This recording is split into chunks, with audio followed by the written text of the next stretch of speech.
உங்களுடைய முதல் முயற்சியில வெற்றி பெறாததற்கு காரணம் மேக்ஸ் தான் அப்படின்னு சொன்னீங்க. ஆமா. மேக்ஸ்ல தான் நிறைய கேள்விகள் ஆமா. எனக்கு தவறாயிடுச்சு அப்படின்னு சொன்னீங்க. ம்ஹ்ம். மேக்ஸ் நீங்க எந்த மாதிரி படிச்சீங்க அப்படின்றத சொல்லுங்க. இப்போ மேக்ஸை பொறுத்த வரைக்கும் நம்ம வந்து எல்லாரும் சொல்லுவாங்க ஸ்கூல் புக் சம்ஸ்ன்னு சொல்லிட்டு. ஸ்கூல் புக்ஸ் வந்து ரொம்ப சிம்பிள் பேசிக்ஸ் தான் ஸ்கூல் புக்ஸ்லேயே இருக்குமே. அதை தாண்டி வந்து மேக்ஸ் வந்து ப்ரீவியஸ் இயர் கொஸ்டின்ஸ் தான் நம்மளுக்கு வந்து கை கொடுக்குமே. ப்ரீவியஸ் இயர் கொஸ்டின்ஸ் வந்து எந்த அளவுக்கு நம்ம வந்து ரெகுலர் ப்ராக்டிஸ் இருக்கணும். ப்ராக்டிஸ் மட்டும் தான். மேக்ஸை பொறுத்த வரைக்கும் ப்ராக்டிஸ் மட்டும்தான். நான் இப்படி மனப்பாடம் பண்ணுறது அதெல்லாம் மேக்ஸில் வந்து சுத்தமாக ஈடுபடாது. மேக்ஸை பொறுத்த வரைக்கும் வெறும் ப்ராக்டிஸ் தான். ரெகுலராக வந்து டெய்லியுமே நம்ம ஒரு டாபிக்ஸ் எடுத்துகிட்டு ரெகுலராக ப்ராக்டிஸ் பண்ண. அதுவும் வந்து கொஞ்சம் சிம்பிளாக இருக்க கொஸ்டின்ஸாக நம்ம வந்து ஈஸியாக எல்லாருமே போடுற மாதிரி தான் இருக்கும். ரொம்ப டஃப்பாக இருக்க கொஸ்டின்ஸை நம்மளை கொஞ்சம் யோசிக்க வைக்கும்ல. அந்த எக்ஸாம் டைமில் நம்ம யோசிக்க வைக்கிற கொஸ்டின்ஸை வந்து அதிகமாக நம்ம தேடி வந்து ப்ராக்டிஸ் பண்ணணும். அதாவது வந்து நம்ம சேர்ற இன்ஸ்டியூட்டோட கொஸ்டின்ஸாக இருந்தாலும் சரி, இல்லை டெஸ்ட் பேட்சோட கொஸ்டின்ஸாக இருந்தாலும் சரி, அந்த கொஸ்டின்ஸை வந்து நம்ம அதிகமாக வந்து இப்போ வந்து RS அகர்வால்லேருந்து கேட்க ஆரம்பிச்சிட்டாங்க. மேக்ஸ் வந்து இன்னும் அதுவும் ஸ்டாண்டர்டாக தான் போகுது. அதுக்கேற்ற மாதிரி நம்ம வந்து மேக்ஸ் வந்து நல்லா ப்ராக்டிஸ் பண்ணிக்கணும். எவ்வளோக்கெவ்வளோ நம்ம மேக்ஸை ப்ராக்டிஸ் பண்ணுறோம். ஏன்னா எங்கள் சார் வந்து சொன்னது தான் எனக்கு இன்னும் ஞாபகம் இருக்குது.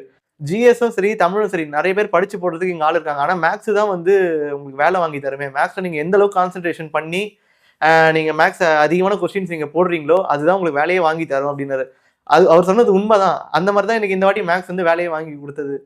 ஏன்னா மேக்ஸில் வந்து ஒரு கொஸ்டின்ஸ் வந்து குறைய நம்ம வந்து கட் ஆஃப்க்கு பின்னாடி எங்கேயோ போயிடுவோம். நம்ம ஜிஎஸ்ஸாவது தெரியாத கொஸ்டின்ஸ் வந்துச்சுன்னா நம்ம ஒன்றும் பண்ண முடியாது. இப்போ நம்மளுக்கு தெரியலாம், நிறைய பேருக்கு தெரியாமல் இருக்கும், ஃப்ளூக்கில் கரெக்ட் ஆகும், இல்லை ஆப்ஷன் எலிமினேஷனில் போனாங்க. ஆனால் மேக்ஸை பொறுத்தவரைக்கும் அப்படி கிடையாது. ஆன்சர் வந்து எவ்வளோ நேரம் இருந்தாலும் அந்த இடத்துல உட்காந்து யோசிச்சு போட்டோம்னா ஆன்சர் கண்டிப்பாக வந்துடும். அதுக்கு வந்து நம்ம எந்த அளவுக்கு ப்ராக்டிஸ் பண்ணியிருக்கோங்கிறது தான் அங்கே முக்கியமே.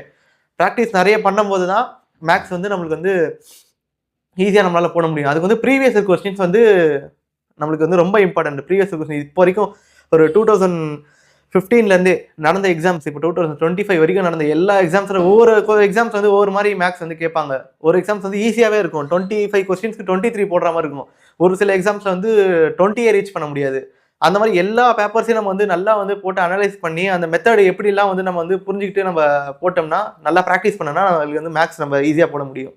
மேக்ஸை பொறுத்த வரைக்கும் 2 பார்ட் இருக்கு இல்லையா? ஆப்டிடியூட் ஒன்று இருக்கு, ரீசனிங் ஒன்று இருக்கு. ஆப்டிடியூடுக்கு நிறைய நம்ம வந்து ஃபார்முலாஸ் படிக்க வேண்டியதாக இருக்கும்.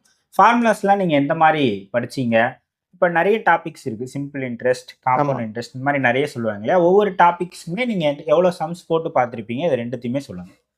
இப்போது மேக்ஸ் வந்து மென்டல் எபிலிட்டி அண்ட் ரீசனிங்னு தனியாக. மென்டல் எபிலிட்டி வந்து 15 கொஸ்டின்ஸ் வந்து கேட்பாங்க. அதில் வந்து டாபிக் பார்த்தீங்கன்னா சிம்பிளிஃபிகேஷன்ஸு, அப்புறம் வந்து LCM, HCF, percentage, profit and இந்த மாதிரி நிறைய இருக்கும். ஃபார்முலாஸை வந்து பேஸ் பண்ணி சம்ஸ் போடுற மாதிரி இருக்கும்.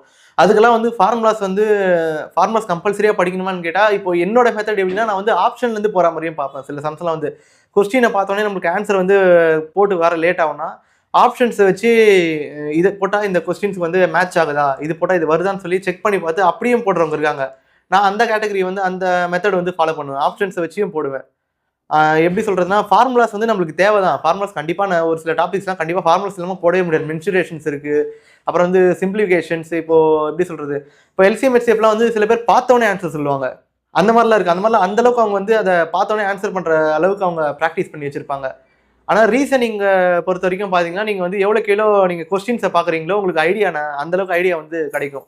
ரீசனிங்கில் வந்து இந்த பசில்ஸு, டைஸு, அரித்மெட்டிக் ரீசனிங் இதெல்லாம் வந்து நீங்கள் சடனாக அதை பார்த்தோன்னே உங்களுக்கு ஒரு ஐடியா இருக்காது. பிளாங்காக இருக்கும். இது எப்படி வந்துச்சு, இந்த நம்பருக்கு அடுத்து இந்த நம்பர் ஏன் வந்துச்சுன்னு நம்மளுக்கு ஒன்றுமே புரியாது.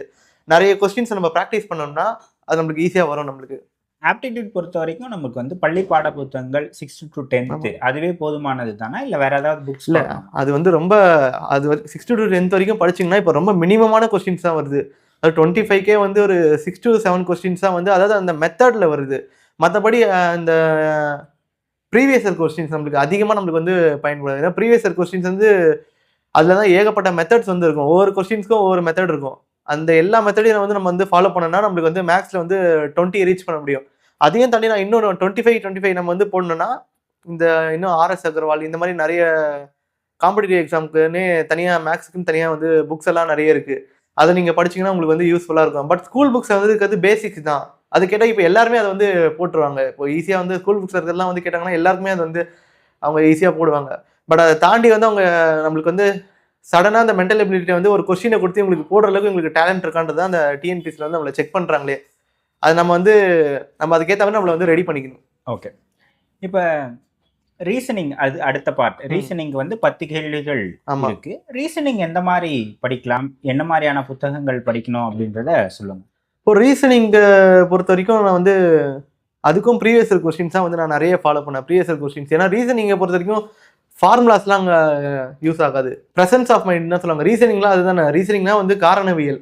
ப்ரெசன்ஸ் ஆஃப் அந்த இடத்துல நம்ம என்ன யோசிக்கிறோமோ அதுதான் அங்கே ஆன்சராக வருமே. ஏன்னா இப்போ ஒரு அரித்மெட்டிக் ரீசனிங் இல்லை நியூமரிக்கல் ரீசனிங் எடுத்தால் கூட 3, 4, 17 அந்த மாதிரி ஏதாவது லைனாக சம்மந்தம் ஒரு நம்பர் இருக்கும். ஆனால் அதுக்குள்ளே இன்டர் ரிலேஷன் ஒன்று இருக்கும். இந்த நம்பருக்கு அடுத்து இந்த மாதிரி ஏன் வந்ததுன்ற ஒரு கான்செப்ட் இருக்கும்.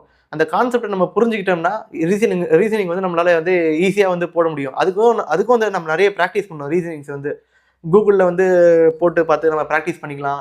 இல்லை வந்து ப்ரீவியஸ் கொஸ்டின்ஸ் வந்து நிறைய இருக்குது. அப்புறம் வந்து ஏதாவது ஒரு டெஸ்ட் பேட்ச்சில் வந்து நிறைய கொஸ்டின்ஸ் வந்து ஸ்டாண்டர்டாக இருக்கும். அந்த கொஸ்டின்ஸை நம்ம ஃபாலோ பண்ணோம்னா நம்ம ரீசனிங் வந்து ஈஸியாக நம்மளால வந்து போட முடியும். மேக்ஸ் தான் நிறைய நேரத்தை எடுக்கக்கூடியது இல்லையா? இப்போ வந்து ஒரு சம் நம்ம ஆன்சர் வரலைன்னா, ஐ மீன் எப்படி சொல்றேன் அப்படின்னா 25க்கு 25 சரியா இதில் போட்டுற முடியும். இதுதான் ஆன்சர், பர்ஃபெக்டா நம்மளால கண்டுபிடிச்சிட முடியும். ஆனா 25 கேள்விகள் தானோ நிறைய நேரத்தை எடுத்துக்கும். எல்லாம் 1 மணி நேரம் வரைக்கும் கூட மேக்ஸுக்காக செலவு பண்ணுவாங்க இல்லையா? அப்போ நம்ம ஒரு நாளைக்கு நம்ம 1.5 மணி நேரம் நீங்க படிக்கிறீங்கன்னு வைங்களேன். எப்படி இப்போ ஒரு பிஒய்க்கு ஒரு 25 சம்ஸ் போடுறீங்கன்னா அதுக்கு எவ்வளவு நேரத்தில் நம்ம போட்டு முடிக்கணும் அப்படின்ற மாதிரி டைமிங் வச்சுப்பீங்க. அதுல எப்படி பண்ணுவீங்கன்றதை சொல்லுங்க. இப்போ மேக்ஸ் வந்து எக்ஸாம் பொறுத்த வரைக்கும் ஸ்பீடு தான் முக்கியமே. எக்ஸாம் இப்போ சில பேர் சொல்லுவாங்க தமிழுக்கு 1 hour, ஜிஎஸ்க்கு 1 hour, மேக்ஸ்க்கு 1 hour. ஆனால் அது வந்து அவங்க பேசிக் அவங்க நாலேஜை பொறுத்து அந்த இடத்துல சில பேர் வந்து தமிழுக்கு ரொம்ப நேரம் எடுத்துப்பாங்க, மேக்ஸ் உடனே முடிச்சிருவாங்க. இப்போ என் ஃப்ரெண்ட்ஸே சில பேர்லாம் இருக்காங்க, போனோடனே மேக்ஸ் எடுத்தோடனே மேக்ஸ் தான் கை வைப்பாங்க. கொஞ்ச நேரத்தில் மேக்ஸ் ஒரு 40 to 45 minutes முடிச்சுட்டு அடுத்த இது போவாங்க. சில பேருக்கு மேக்ஸ் 1 hour எடுக்கும். அந்த மாதிரி எப்படின்னா இப்போ நம்ம ப்ரீவியஸ் இயர் கொஸ்டின்ஸ் போட்டு பார்க்குறோன்னா நம்மளுக்கு ஒரு டார்கெட் ஃபிக்ஸ் பண்ணிக்கணும். ஒரு நாளைக்கு 50 சம்ஸ் நான் வந்து போட்டு பார்த்தே ஆகணும்.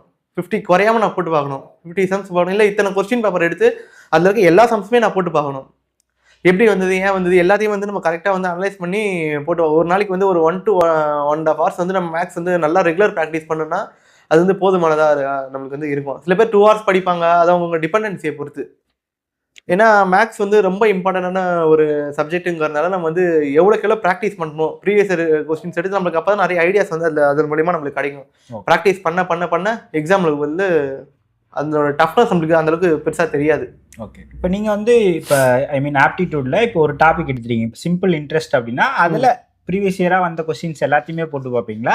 இல்லை ஒரு ப்ரீவியஸ் இயர் கொஸ்டின் பேப்பர் எடுத்து அதில் இருக்கிற 25 சம்ஸ் அப்படி போட்டு பார்ப்பீங்களா? எந்த மாதிரி படிப்பீங்க? அதுதான் நான் சிம்பிள் ஒரு டாபிக் எடுத்துட்டா இத்தனை வருஷம் அந்த டாப்பிக்கில் மட்டுமே கேட்ட ப்ரீவியஸ் இயர் கொஸ்டின்ஸ் தான் நான் போட்டு பார்ப்பேன். அந்த 10 yearsக்கு ஒரு கம்பைல்டாக ஒரு 200 சம்ஸ் 300 சம்ஸ் இருக்குன்னா அதை வந்து இன்னைக்கு ஒரு 50 சம்ஸ், நாளைக்கு ஒரு 50 சம்ஸ் அந்த மாதிரி சொல்லி போட்டு பார்ப்பேன்.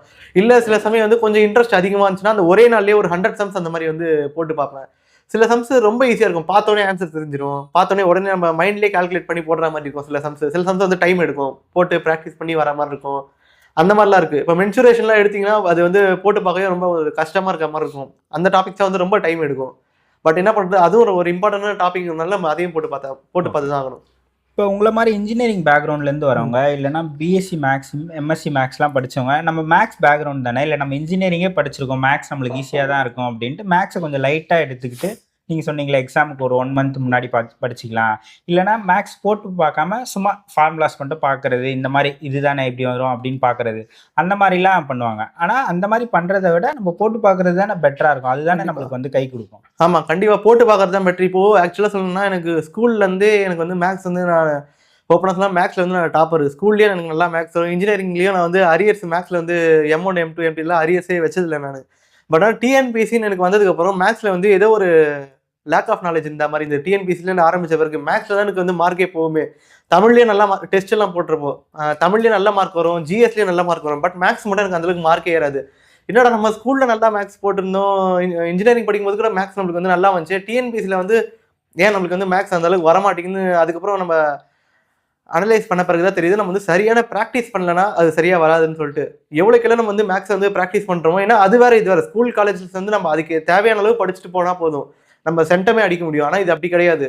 நம்ம தேவையான அளவுன்றதை தாண்டி எந்த அளவுக்கு நம்ம வந்து ஓவரால் நாலேஜை நம்ம வந்து கெயின் பண்ணி வச்சிருக்கோங்கிறது தான் முக்கியம். ஏன்னா ஒரு சம்ம பார்த்த உடனே போடுறவங்களும் இருக்காங்க, பார்த்துட்டு ரொம்ப நேரம் யோசிச்சுட்டு போடவே தெரியாதவங்களும் இருக்காங்க. அவங்க 2 பேருக்கும் உள்ள வித்தியாசம் அந்த ப்ராக்டிஸ் தான். ஓகே, லாஸ்ட்டாக மேக்ஸ் படிக்கிறவங்களுக்கு உங்களோட சஜஷன்ஸ் இல்லை ஆலோசனைகள் சொல்லுங்கள். மேக்ஸ் வந்து எப்படின்னா, நான் லாஸ்ட் டைம் பண்ண தப்பு என்னன்னா, மேக்ஸ்க்கு வந்து இம்பார்ட்டன்ஸ் கொஞ்சம் கம்மியாக கொடுத்தது தான் அந்த பெரிய தப்பு. இந்த டைம் வந்து மேக்ஸ் அதிகமாக அந்த கொஸ்டின்ஸை வந்து ப்ராக்டிஸ் பண்ணது தான். எவ்வளோ டஃப்பான கொஸ்டின்ஸாக இருந்தாலும் சரி, ஈஸியான கொஸ்டின்ஸாக இருந்தாலும் சரி, அதை வந்து நம்ம வந்து அப்ரோச் பண்ணுற விதத்தை பொறுத்து தான் இருக்குது. அந்த டாப்பிக்னு எடுத்துட்டோம்னா, இந்த டாப்பிக் நீங்கள் முடிச்சே ஆகணும். கஷ்டமாக இருக்குன்னு சொல்லி நம்ம வந்து மேக்ஸை மூடிட்டு வேறு சப்ஜெக்ட் படிச்சிடக்கூடாது. இவ்வளோ டைம் நம்ம ஃபிக்ஸ் பண்ணிட்டோமோ அந்த டைம் வரைக்கும் மேக்ஸ் போட்டு தான் ஆகணும், வேறு வழியே இல்லை. ஏன்னா நம்ம அதுக்கு தான் நம்ம வந்து எக்ஸாமில் அப்போ தான் நம்மளால் வந்து அந்த மேக்ஸை வந்து ஈஸியாக நம்மளை அப்ரோச் பண்ணணும். அப்படி இருந்தே எக்ஸாமில் சில டைம் நம்மளுக்கு வந்து மைண்டு கொஞ்சம் அந்த இடத்துல பதட்டமாகும். ஏன்னா ஒரு கொஸ்டின் வந்து ஈஸியாகவே இருக்கும், அந்த சடனாக அந்த கொஸ்டினை பார்த்தோன்னே ஒரு பயம் வரும். இன்னும் இது ஏதோ படிக்காத மாதிரி இருக்கே, தெரியாத மாதிரி இருக்கேன்னு சொல்லிட்டு கொஞ்சம் ரிலாக்ஸ் பண்ணிட்டு கொஞ்சம் யோசிச்சுன்னா அந்த கொஸ்டினோட ஆன்சர் வரும். அந்த மாதிரி அந்த பதற்றத்தை குறைக்கிறதுக்கும் எக்ஸாம் ஹாலில் வந்து நம்ம வந்து நேரத்தை வந்து கொஞ்சம் கம்மி பண்ணுறதுக்கும் நம்ம மேக்ஸை வந்து நல்லா ப்ராக்டிஸ் பண்ணணுன்றது தான் நான் வந்து அட்வைஸ் பண்ணுறேன். ஓகே, நீங்கள் மேக்ஸில் எத்தனை கேள்விகள் போட்டீங்க? நான் மேக்ஸில் வந்து 21 கேள்விகள் போட்டேன். ஓகே.